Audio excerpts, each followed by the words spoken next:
Bismillahirrahmanirrahim.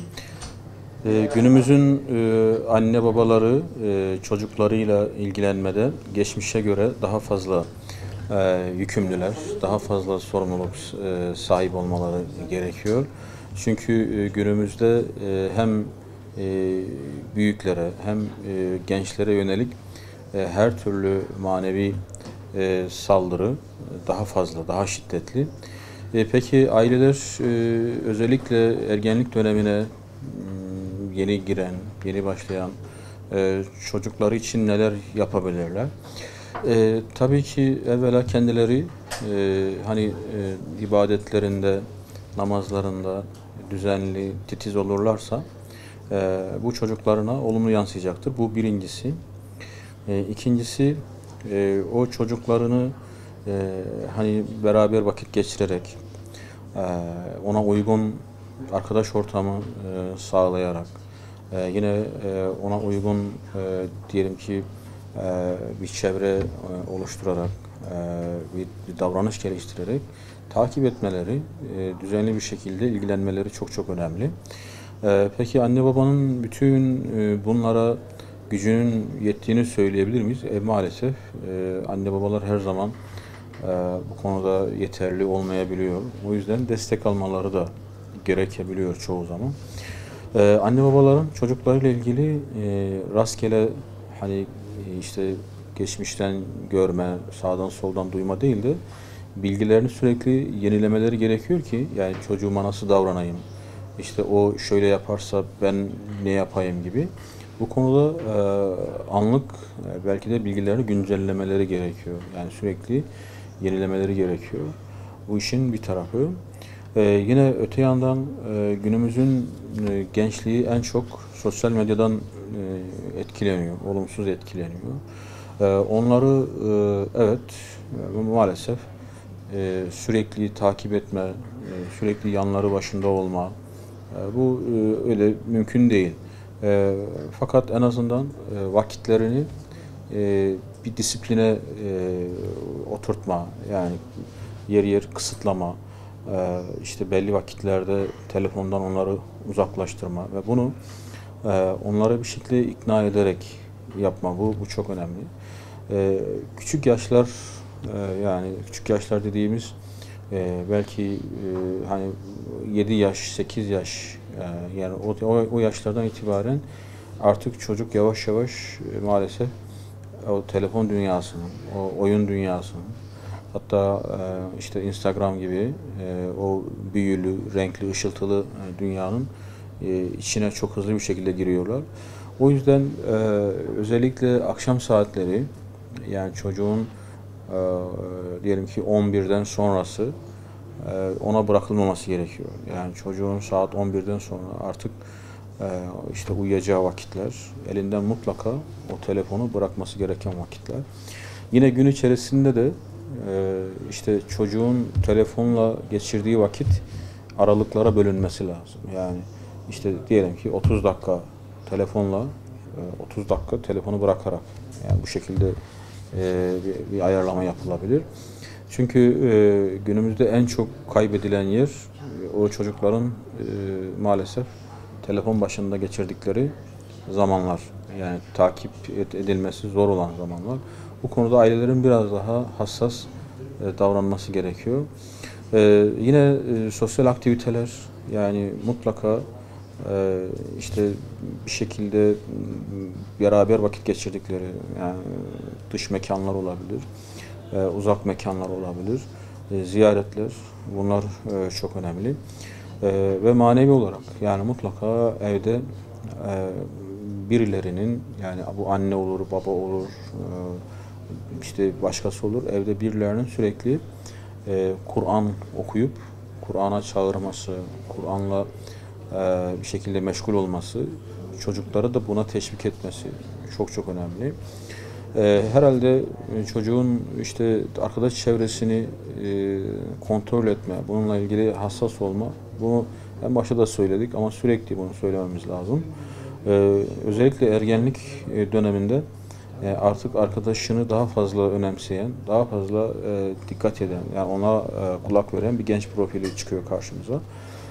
O yüzden bu da yani anne babaların ciddi bir sorumluluğu.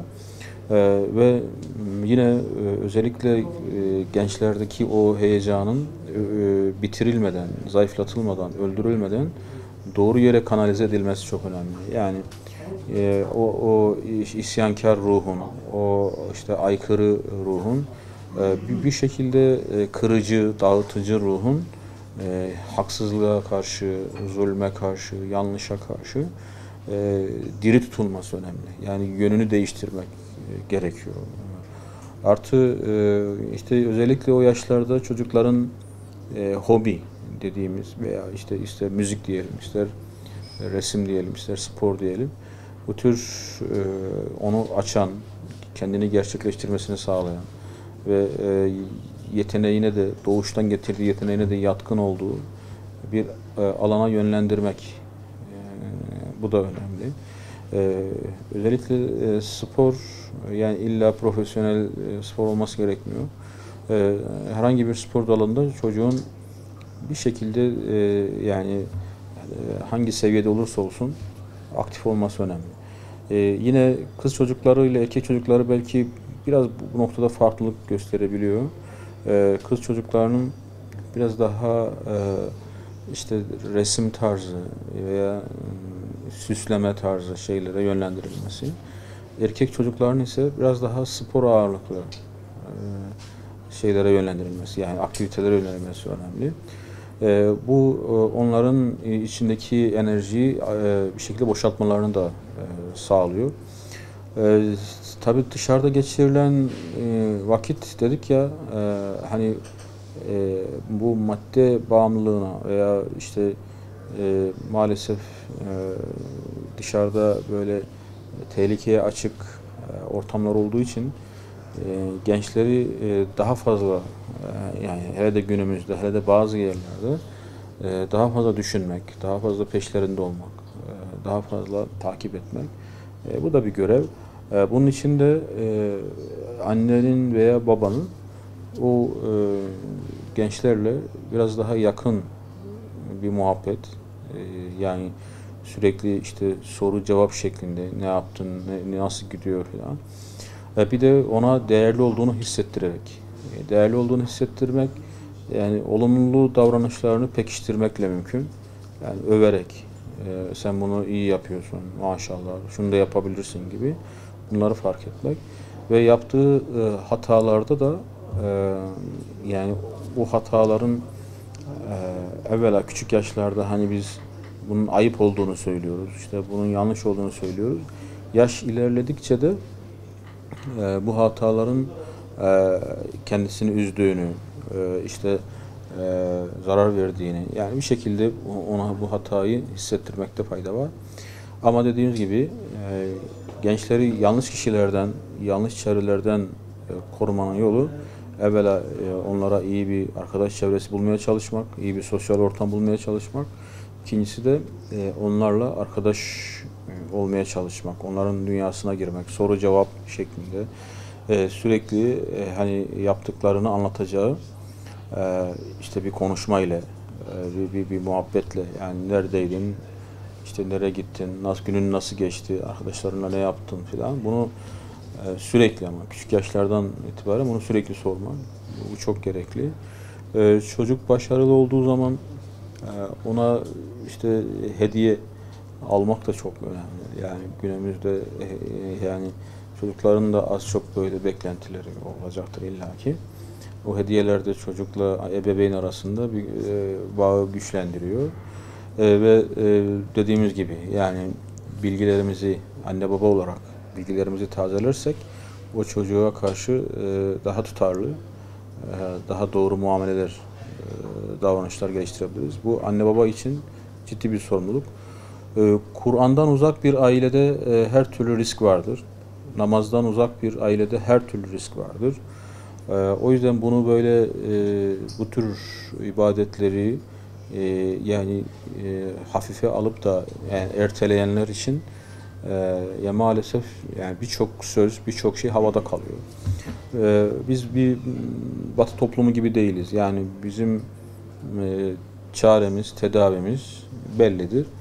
Dolayısıyla biz bize bırakılan iki emanete sarılırsak inşallah çocuklarımız da sağ salim sahili selamete ulaştırırlar. Sıkıntılı yaşlar, hangi yaşlardan bahsediyoruz? 14 ile 20-22 yaş arası, yani bir 7-8 yaş. Ondan sonra durulur mu? Evet, duruluyor. Duruluyor ama o süreçte çok hassas götürmek gerekiyor. Çok dikkat etmek gerekiyor. Fikir almak, değerli insanların fikirlerine başvurmak, istişare etmek, bunlar da önemli. Ne diyelim? Allahu Teala hayırlı evlatlar nasip eylesin. Evlatla imtihan etmesin. Dert verip de derman aratmasın. Çocuklarımızı, gençlerimizi Kur'an terbiyesiyle, Peygamber sallallahu aleyhi ve sellemin terbiyesiyle yetiştirmeyi nasip eylesin.